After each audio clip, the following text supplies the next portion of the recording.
2, 1, go. Do you remember what it was like to be in middle school? For a lot of us, middle school wasn't an incredibly fun time. In fact, many of us remember middle school as being some of the worst years of our life. Reasons for this?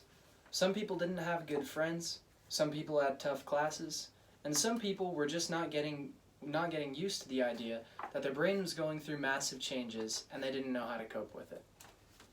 Well, what I suggest for my advocacy speech is that we get a little bit more involved in middle school youth ministry, which is what I did through Wildlife. Now, whether you're a Christian or not, it's pretty obvious that all middle schoolers need a little bit of guidance and a little bit of help to get through the 3 possibly roughest years of their childhood. So the things we're going to talk about today are brain changes, the state of current middle schools, including my own, and positive effects of guidance.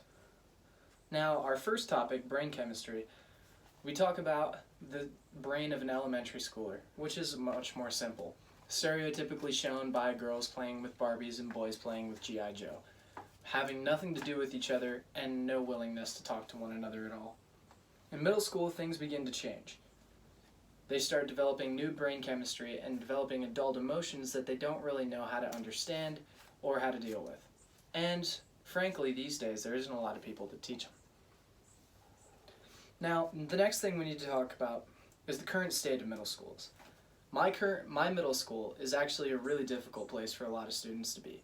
There are lots of drug issues among students ages between 11 and 13, and there's a lot of issues with gang-related violence, and recently there was a situation where a girl walked into class after having slit her wrists, screaming, and for all the students to see.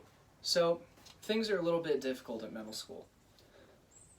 Another thing we need to talk about is the transition into high school.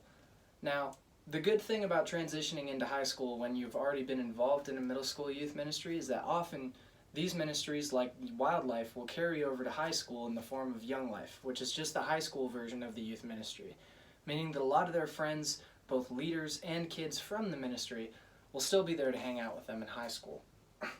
This is a great opportunity because as a lot of people go from middle school to high school, their friend groups begin to change up as people start going different directions in life and in class choices.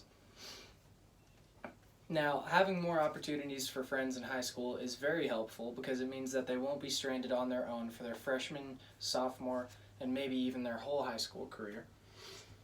And another great opportunity having to do with this is other Young Life related activities like campaigners and summer camps, which allow small groups of guys and girls to meet up during the school week or even during the summer to hang out, do fun activities, and talk about life together. Now, some people may be concerned about the religious factor. However, if you think about it honestly, when you were in middle school, you were probably miserable too, so religious or not, it would have been nice to have a friend that was a little older than you to tell you you're going to make it. So, what do I think we can do to fix this?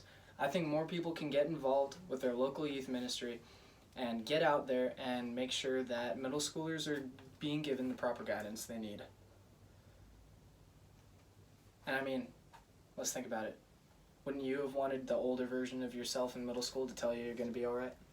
Thank you.